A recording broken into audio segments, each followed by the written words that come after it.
European Union member states, led by Italy, have been collaborating with the Libyan authorities, providing speedboats training and assistance in the coordination of operations at sea to ensure people attempting to flee the country by boat are intercepted at sea and brought back to Libya. During this period, an estimated 60,000 men, women and children have been captured at sea and disembarked in Libya by the EU-supported Libyan Coast Guard. 8,435 of them between 1st of January and 14th of September 2020 alone. Driven by a desire to stop arrivals at all costs, EU states have offered their support to Libya in an effort to circumvent international laws prohibiting pushbacks without conditioning upon strict human rights guarantees. Refugees and immigrants are often exploited by employers and subjected to forced labor by militias and armed groups.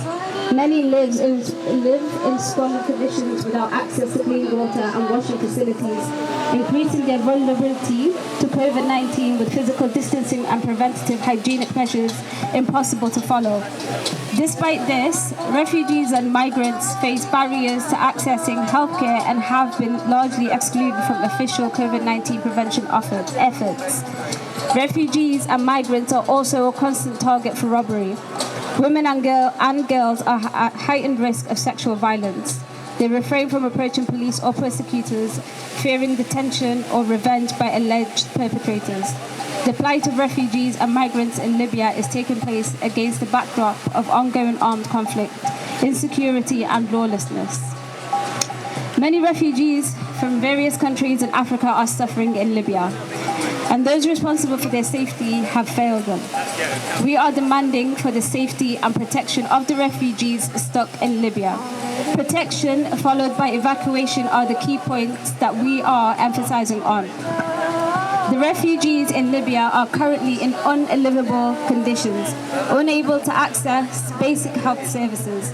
Many are sleeping in the streets in cold and wet conditions where many diseases are thriving. Those with easily treatable illnesses are suffering due to inaccessibility. Furthermore, we also remember those who have died due to starvation, violent attacks, illnesses, and inhumane treatment.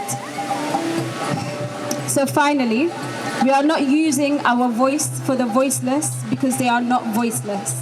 They have voices and they have been screaming for help.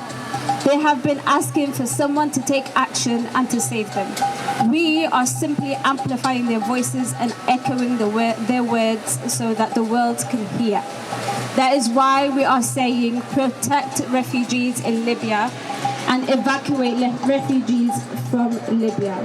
Stop killing our people. Stop killing Eritrean refugees. Stop killing African refugees. If you are screaming Black Lives Matter, then these lives also matter. Refugee lives matter. Thank you.